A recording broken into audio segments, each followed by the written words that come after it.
sur cette première vidéo, sur cette introduction.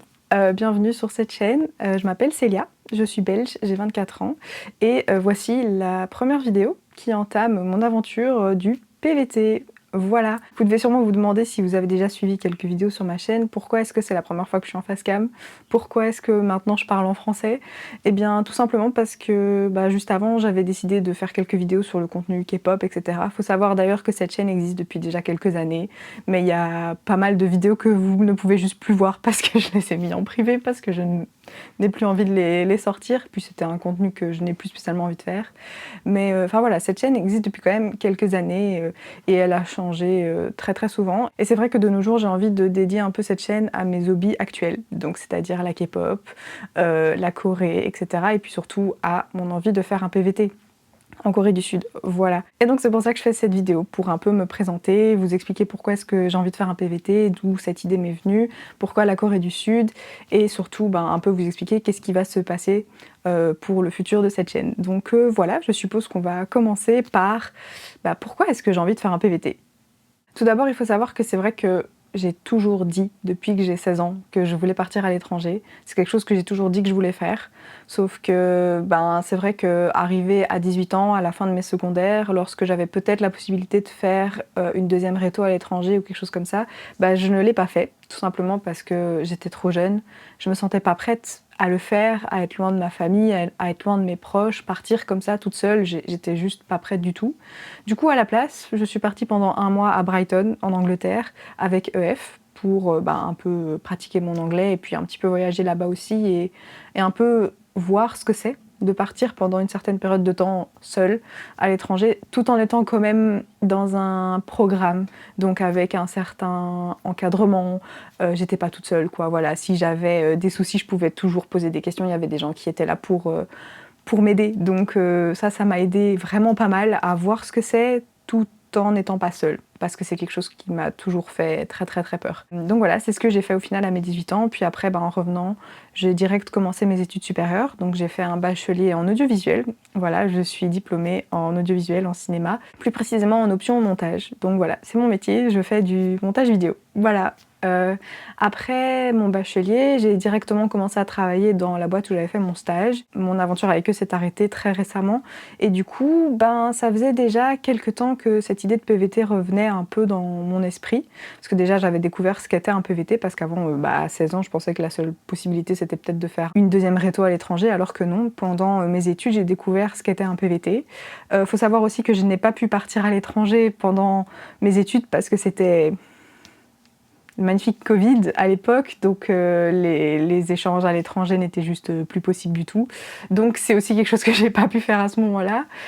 Et c'est vrai que dès le moment où j'ai commencé à travailler, cette idée de partir à l'étranger est direct revenue. Et surtout l'idée du PVT parce qu'à ce moment-là, c'est le moment où en fait j'ai découvert ce que c'était et qu'est-ce que ça pouvait m'apporter. Cette idée de PVT vraiment était tout le temps un peu dans mon cerveau, un peu comme une alerte en me disant mais Célia, n'oublie pas cette idée, il faut que tu le fasses à un moment, sinon tu vas regretter de jamais avoir essayé parce qu'il faut pas oublier que le PVT c'est quand même une opportunité qu'on n'a qu'une seule fois dans une vie, en tout cas par pays, et surtout il y a une certaine deadline parce qu'il faut avoir une certaine limite d'âge pour pouvoir faire ces PVT.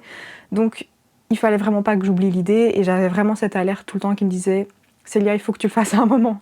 Donc c'est vrai que pendant que je travaillais, j'ai commencé à me renseigner sur qu'est-ce que c'était le PVT, comment on faisait le PVT, quels documents il fallait que je donne, qu'est-ce qui se passerait sur place quand je suis dans le pays, etc. Et c'est vrai que du coup ça m'a pris longtemps avant de me décider à le faire, tout simplement parce que j'étais déjà dans un contrat, je travaillais, et c'est vrai que quand je voyais la quantité de documents qu'il fallait fournir et puis aussi toute la responsabilité que c'était, tout ce que je devrais faire sur place aussi, ça m'angoissait énormément, je vous l'avoue.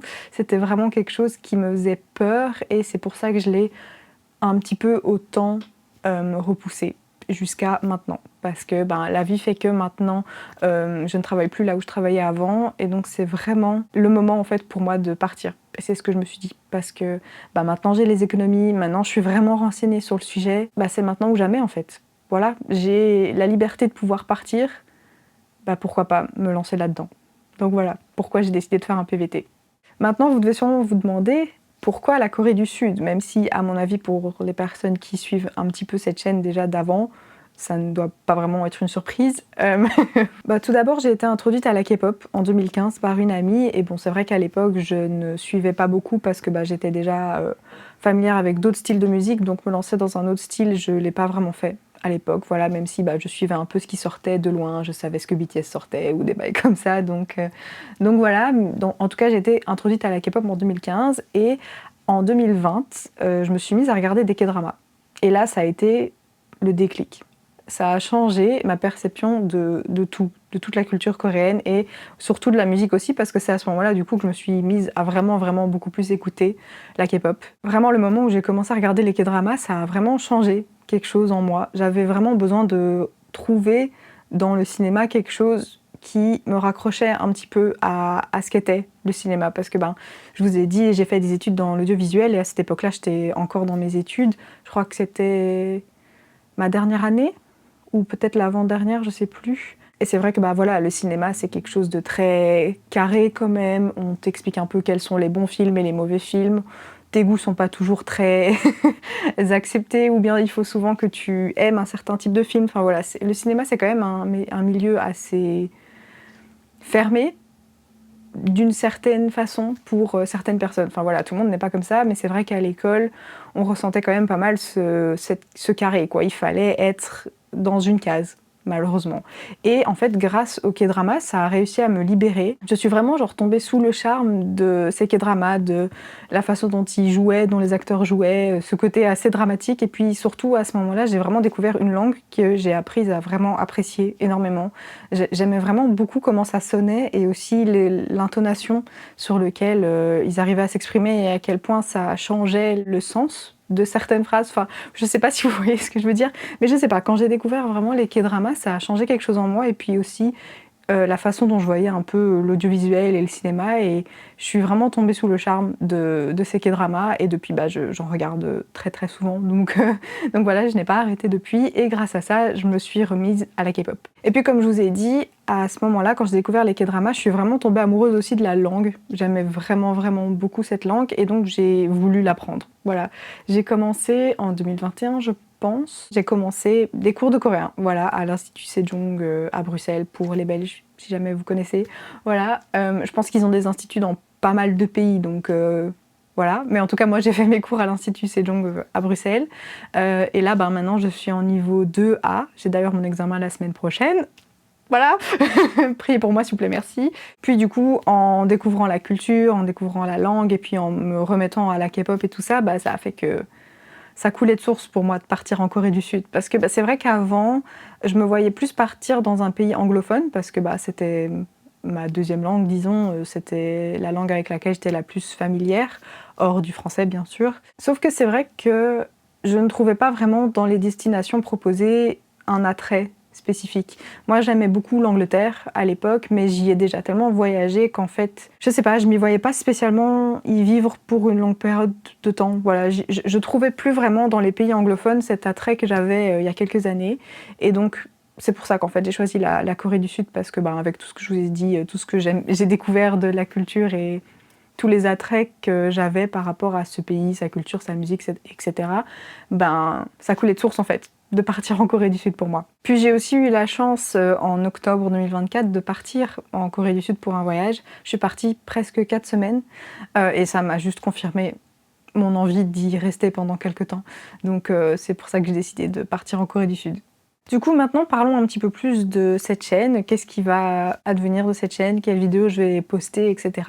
C'est vrai que moi, de toute façon, je voulais déjà documenter mon PVT pour pouvoir m'en créer des souvenirs et avoir une trace de tout ce que j'y ai fait. Parce que déjà, j'adore la vidéo. J'ai fait des études d'audiovisuel, donc je suppose que ce n'est pas une surprise pour beaucoup. Mais j'aime vraiment beaucoup faire des vidéos. C'est vrai que déjà depuis quelques années, je fais souvent des vidéos de mes voyages. Bon, des petits trucs, juste pour avoir un peu une trace de mes voyages. Mais c'est quelque chose que j'aime beaucoup faire. Et donc j'avais envie de pouvoir documenter ce PVT et surtout le partager sur YouTube, parce que je me disais que ça pouvait sûrement aider des gens aussi. Parce que c'est vrai que par exemple, moi, quand je cherchais des informations sur le PVT, sur quels documents il fallait fournir et des choses comme ça, parfois je voulais trouver des informations plus précises sur un cas d'un Belge qui partirait en PVT. Et c'est vrai que sur les réseaux, sur internet et tout ça, il y a toujours moyen de trouver des infos, mais il y a beaucoup plus d'infos sur un cas français que sur des cas belges. Et c'est vrai que du coup, moi, souvent, j'avais des questions et je trouvais juste pas les réponses parce que y a pas spécialement toutes les réponses sur les réseaux pour un cas belge. Et c'est pour ça que j'avais surtout envie de faire toutes ces vidéos parce que tout d'abord, je veux en garder un souvenir, mais aussi j'aimerais beaucoup vous aider, voilà, et être la personne que je cherchais sur les réseaux pour pouvoir répondre à mes questions que je n'ai juste jamais trouvées. J'aimerais pouvoir être cette personne-là et vous aider dans votre démarche pour faire un PVT. Et puis aussi sur ce que c'est sur place aussi, parce que ça va être ça, je pense, le plus dur, parce que mine de rien, la préparation, c'est beaucoup d'infos à prendre et il faut faire attention et bien structurer toute sa pensée pour être sûr d'avoir tous les documents à temps, etc. Mais ce qui reste le plus dur, ça va être sur place. Donc j'ai hâte d'y être, j'ai hâte de découvrir tout ça avec vous et ça va être trop chouette, hein. Donc voilà, je pense que j'ai un petit peu tout dit. Si jamais vous avez des questions, n'hésitez pas à m'envoyer un message sur Instagram ou même à mettre des commentaires sur cette vidéo, je répondrai toujours. Donc voilà, j'espère que cette vidéo vous aura plu. J'espère que vous êtes prêts à vous embarquer dans cette aventure avec moi, parce que moi j'ai juste trop hâte. C'est quand même très irréaliste pour moi de me dire que voilà, je vais faire un PVT. Genre c'est plus quelque chose que je dis que je veux faire depuis que j'ai 16 ans. Maintenant je le fais, à 24 ans. Et je vous avoue que c'est très impressionnant, un peu overwhelming quand même, mais voilà, j'ai juste trop hâte et il y aura des hauts et des bas bien sûr, mais j'ai hâte de découvrir ce que c'est et j'ai hâte aussi de me découvrir dans ce cadre-là. Donc voilà, j'espère que vous avez hâte de parcourir tout ça avec moi. Je vous dis à la prochaine dans une prochaine vidéo. Bye!